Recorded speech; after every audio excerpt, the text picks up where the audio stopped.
कल रात को इन लोगों ने डेट शीट रिलीज कर दी और हर एक बच्चे के जहन में आके एक डर बैठ चुका है कि भैया इतने कम टाइम में अपना सिलेबस कैसे कंप्लीट करेंगे। मेरे पास कमेंट्स आ चुके हैं, मेल्स आ चुके हैं कि भैया मेरा तो सिर्फ 40% सिलेबस हुआ था, 50% सिलेबस हुआ था, 60% सिलेबस हुआ था। क्या मैं अभी भी वो जो लक्ष्य लेके बैठा था, वो जो गोल लेके बैठा था 90%, 95% का, क्या मैं अभी भी बैठ के इस 15 फरवरी के एग्जाम में अच्छा स्कोर कर सकता हूं? द आंसर इज यस, कर सकते हो। आज की इस वीडियो में मैं आपको फाइनल 2 महीने की वो स्ट्रेटेजी बताने वाला हूं। हर एक दिन का बताऊंगा कि भाई आज से जिस दिन पे तुम ये वीडियो देख रहे हो, इससे लेके 15 फरवरी जब तुम्हारे एग्जाम शुरू हो रहे हैं, ये पूरा टाइम फ्रेम तुम्हें किस तरह से मैनेज करना है जिससे कि तुम अपना बेस्ट आउटपुट निकाल सको और इस बोर्ड के एग्जाम को फोड़ के आ सको।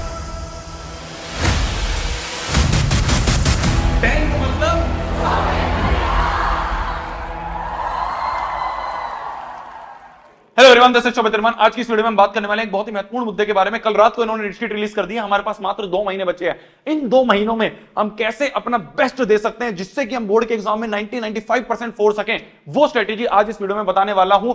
2 चीजें तुमसे नेसेसरी हैं, 2 चीजें तुमसे जरूरत है। पहला, डरना नहीं है। डेट शीट क्या होता है? डेट शीट एक अलार्म होता है, एक डंका बजा चुका है सीबीएसई कि भाई अभी तक अगर तुम कंफर्ट जोन में थे ना, अब उठ जाओ। ये जो होली, दिवाली, भाई की शादी, बुआ की शादी, इसकी शादी, उसकी शादी, इस जो डिलेमा में तुम बैठे हुए थे ना कि भैया अभी तो बहुत टाइम है, इससे उठ जाओ। अब टाइम नहीं है। जिस दिन पे तुम ये वीडियो देख रहे हो ना, उस दिन से अलार्म बज चुका है। अब तुम्हें उठ जाना है। अब आलस वाला टाइम नहीं है।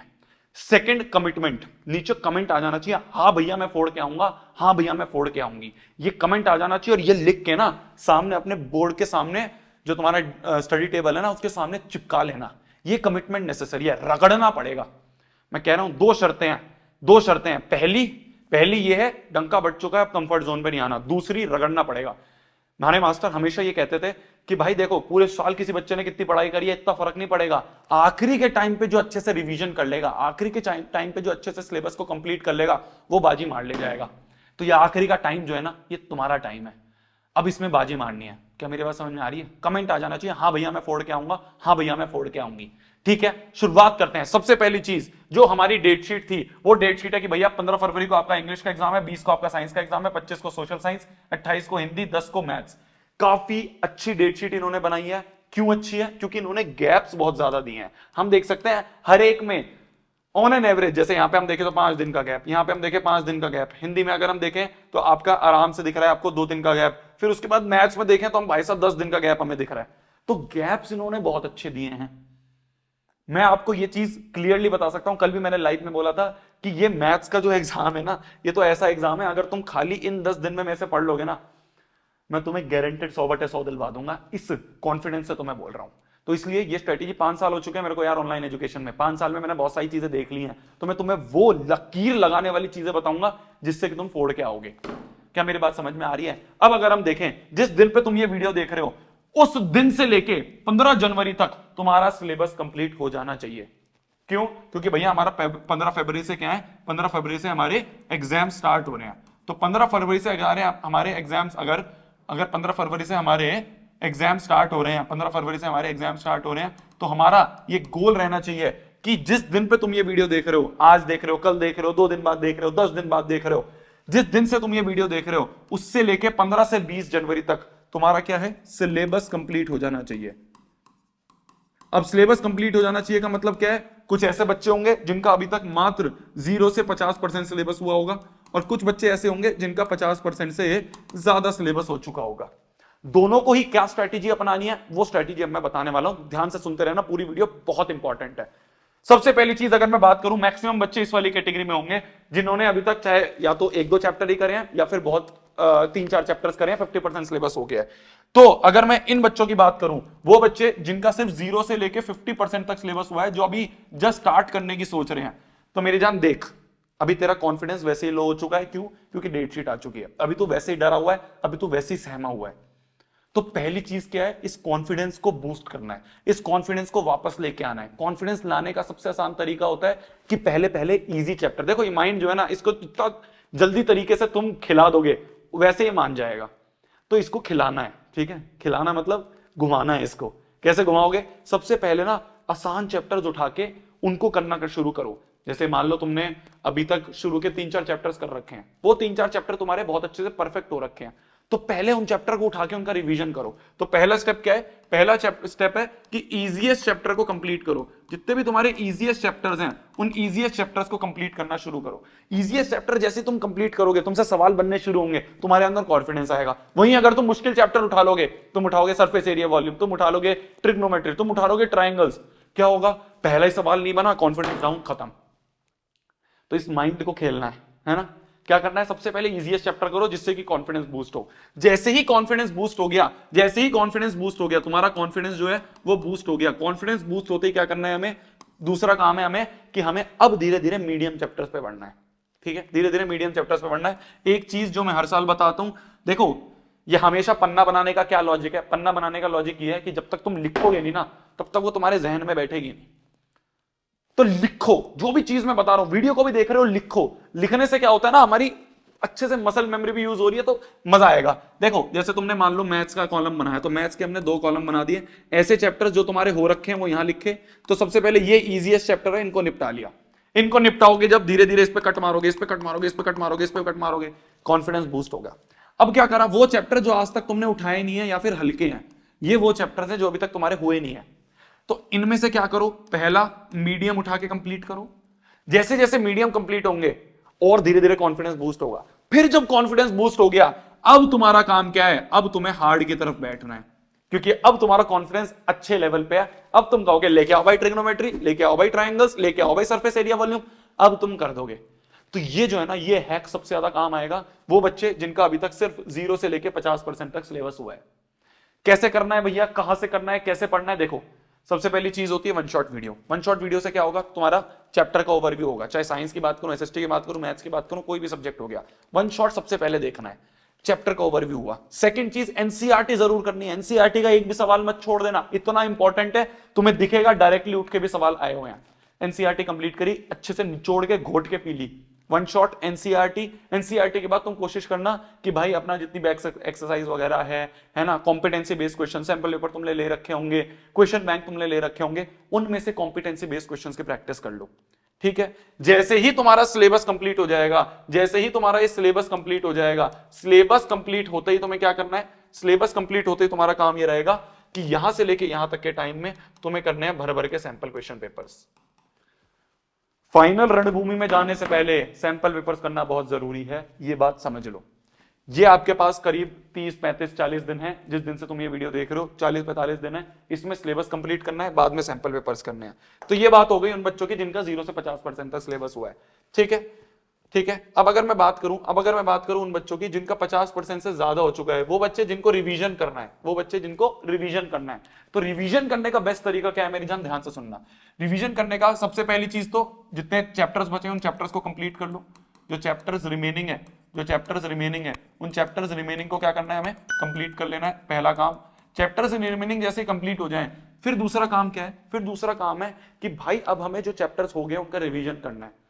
रिवीजन का मतलब ये नहीं होता कि कॉपी उठाई पढ़ना शुरू कर दिया, ना ना ना ना, ऐसे मत करियो, ऐसे मत करियो। क्या कर? रैंडम 10 सवाल उठा, रैंडम 10 क्वेश्चंस उठाओ। अब वो एनसीईआरटी के हो सकता है, क्वेश्चन बैंक के हो सकते हैं, सैंपल पेपर के हो सकते हैं, कहीं से भी। रैंडम 10 क्वेश्चंस उठाए जिस चैप्टर की रिवीजन करनी है। मान लो तेरे को ट्रिग्नोमेट्री की रिवीजन करनी है, तो ट्रिग्नोमेट्री की रिवीजन करने के लिए ट्रिग्नोमेट्री के रैंडम 10 सवाल उठाए, उन 10 सवाल को करना शुरू करा। जिसमें अटका वो सवाल देख कैसे हो रहा है, ये होती है रिवीजन।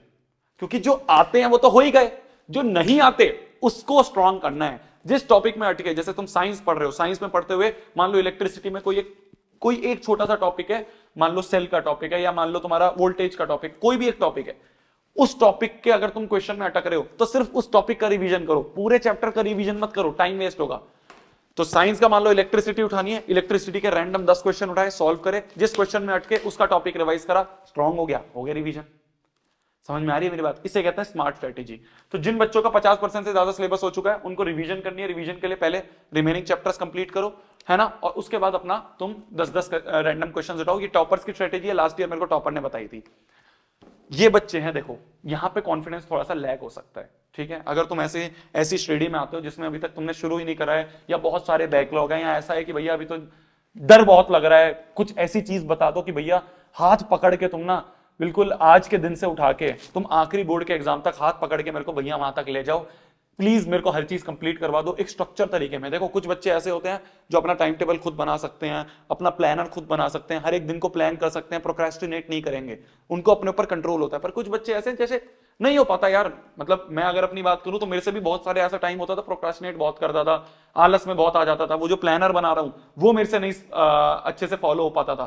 तो इस श्रेणी में अगर तुम आते हो कि भैया अभी तक साल वेस्ट कर दिया, अब आगे का वेस्ट नहीं करना, अब एक प्रॉपर प्लानर की जरूरत है, तो वो प्लानर, वो सारी स्ट्रेटेजी, वो 45 दिन जो तुम्हारे हैं ना, आज के दिन से लेके 15-20 जनवरी तक, ये जो सिलेबस कंप्लीशन वाली जो सारी चीज है, ये 45 दिन सबसे क्रूशल है। तो अगर तुम चाहते हो कि भैया तुम हाथ पकड़ के भैया ले जाओ, है ना, भैया आप ही जैसे और टीचर्स भी हाथ पकड़ के ले जाएं और हमारा अच्छे से सिलेबस कंप्लीट करवा दें, तो तुम्हारे लिए आता है हमारा अभय बैच। ठीक है। अगर तुम चाहते हो कि भैया एक प्रॉपर प्लानर के लाइव क्लासेस के साथ हमारा पूरा एक अच्छे से कंप्लीट हो जाए, तो तुम अभय बैच में एनरोल कर सकते हो।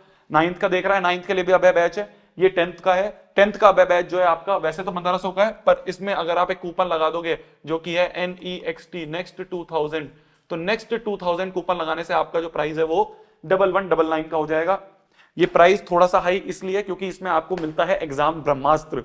एग्जाम ब्रह्मास्त्र मतलब आपको आंसर शीट मिलेंगी, वैसी आंसर शीट जो आपके बोर्ड में मिल रही है, तो बिल्कुल वैसी आंसर शीट आपके घर पे डिलीवर होंगी, इसलिए ये थोड़ा सा 200 रुपए महंगा है। 9th का 999 का है, उसमें भी यही कूपन लगा सकते हो। 10th का 1199 है, क्योंकि इसमें हम आपको एक एग्जाम बोर्ड और 10 आंसर शीट की कॉपियां भेज रहे हैं आपके घर पे, तो उसमें आप अपने जितने भी हम टेस्ट ले रहे होंगे अभय बैच में, वो अभय बैच में आप अपना वो टेस्ट ले सकते हो। ठीक है, उसमें आपको पूरी आंसर शीट मिल रही होगी। तो अभय बैच क्लास 10th के लिए इतने का है, आप जाके इसको एनरोल कर सकते हो, है ना। हर एक चीज इसकी डिटेल्स जो है डिस्क्रिप्शन में मैंने दे दी है, मैं सारा एक्सप्लेन नहीं करूंगा, आपको पता है। सिंपल बस ये बताऊंगा, 5 subject Hindi, English, SST, maths, Hindi, English, SST, maths, science और IT, 6 सब्जेक्ट, ये 6 सब्जेक्ट आपकी इसमें कवर करवाए जाएंगे। हम पे हमारे ऊपर भरोसा करना, आखिरी मोमेंट तक। लास्ट ईयर बच्चे टॉप करे हैं, लास्ट ईयर बच्चे रैंक लेके आए हैं, आपकी भी आएगी। इस अभय बैच में आप ज्वाइन कर सकते हो, डिस्क्रिप्शन में इसका मैं लिंक दे दूंगा। अब आते हैं कुछ ऐसे ब्लंडर्स से, कुछ ऐसे ब्लंडर्स जो कि तुम करोगे, इनसे तुम्हें बचना है। पहली चीज, ये दोस्ती से बातें बंद कर दे, बहुत हो गया। अगर तेरे को लग रहा है कोई दोस्त तेरे को फोन कर रहा है ये पूछने के लिए कितना तेरा सिलेबस कितना हुआ है, ऐसा नहीं है, वो तेरी फिक्र कर रहा है, वो इसलिए तेरे को कॉल कर रहा है जिससे कि उसको पता चल जाए कि वाह यार उसका तो सिर्फ 5 चैप्टर हुए, मेरे 6 हो गए। वो अपने आप को तेरे से ऊपर करने की कोशिश कर रहा है, बस। तो बंद कर दो दोस्ती से बातें। वो तुम्हें कोई सांत्वना देने के लिए फोन नहीं कर रहा है, वो तुम्हारे कोई फिक्र नहीं करता है, वो सिर्फ ये कर रहा है कि तुम्हारा कितना हुआ, मेरा कितना हुआ, अपने आप को कंपेयर करके अपने आप को सुपीरियर बनने की कोशिश कर रहा है। तो बंद हो जानी चाहिए दोस्ती से बातें। अब कमरे में बैठ जाओ, आइसोलेट हो जाओ, रगड़ने का टाइम आ चुका, मैं फिर बोल रहा हूं। ये महीने में अगर तुमने मेहनत नहीं करी ना, जिंदगी भर रिग्रेट रहेगा कि यार काश उस 1 महीने, उस 2 महीने शोभित भैया की बात मान के पढ़ लेता। दूसरी चीज, ये सोशल मीडिया जो है बंद कर दो। इसलिए मैं कह रहा हूं, नेक्स्ट टॉपर्स का ऐप हमने इसलिए अलग बनाया कि तुम हर चीज कट कर दो, सिर्फ वो ऐप हो आपके फोन में। उस ऐप पे आपकी सुबह शाम लाइव क्लास हो रही है, सुबह तो नहीं होगी, मतलब शाम में और रात में लाइव क्लास हो रही है, 2 लाइव क्लास हम पर डे लेंगे। तो वो ऐप है, सिर्फ वो ऐप रखो, हर चीज बंद कर दो। सिर्फ वो ऐप भी तुमने रख लिया ना, फोड़ क्या होगा एग्जाम में। तो सोशल मीडिया बंद कर दो। दूसरा, फालतू टाइम वेस्ट, मामा की शादी, मौसी की शादी, चाचा की शादी, चाची की शादी, बुआ की शादी, हो गई खत्म। अब बस या तो शादियां अटेंड कर लो या रिपोर्ट कार्ड हाथ में ले लो। समझ में आ रही मेरी बात? या तो शादी अटेंड कर लो, त्योहार अटेंड कर लो, या फिर वो 95% वाली रिपोर्ट कार्ड हाथ में ले लो। Choice is yours. तब तक के लिए भाई पढ़ना है, फोड़ना है, कहर मचा देना, आग लगा देनी है। Bye bye, take care. मिलते हैं इसी तरह की शानदार वीडियो में। आगे जो भी चीज चाहिए मेरे को बताना। फिर मैं बोल रहा हूं, कल भी बोला था मैंने, अभय बैच उन बच्चों के लिए जिनको लग रहा है कि भैया नीड है, हम अपने आप हर एक चीज को प्लान नहीं कर सकते। अगर तुमने अपना सिलेबस कंप्लीट कर लिया है, ऐसा लग रहा है कि भैया मेरे को ऐसे नीड नहीं है किसी बैच की, कोई बात नहीं, मत लेना। बाकी सारे कंटेंट यूट्यूब पे है। मैं फिर बोल रहा हूं, ऐसा नहीं है कि हमें अपना बैच बेचना इसलिए हम आ रहे हैं, नहीं, हर चीज यूट्यूब पे अवेलेबल है, पर एक प्रॉपर स्ट्रक्चर तरीके से, जिससे कि तुम डिस्ट्रैक्ट ना हो, एक प्रॉपर प्लानर लाइव तरीके से तुम अभय बैच में देख सकते हो। लिंक डिस्क्रिप्शन में जाके ज्वाइन कर सकते हो। ऐप डाउनलोड करो, वेबसाइट से जाओ, वेबसाइट पे भी क्लासेस चलेंगी, एंड्रॉइड पे ऐप पे क्लासेस चलेंगी, iOS ऐप अभी नहीं है। ठीक है, जो iOS ऐप है उस पर मत देखना, उस पर अभय बैच नहीं आ रहा है। ठीक है, तब तक के लिए भाई bye bye, good night, take care. मिलते हैं अगली वीडियो में। बाय बाय, जाओ, ऑल द बेस्ट, बाय। पढ़ लो बाय।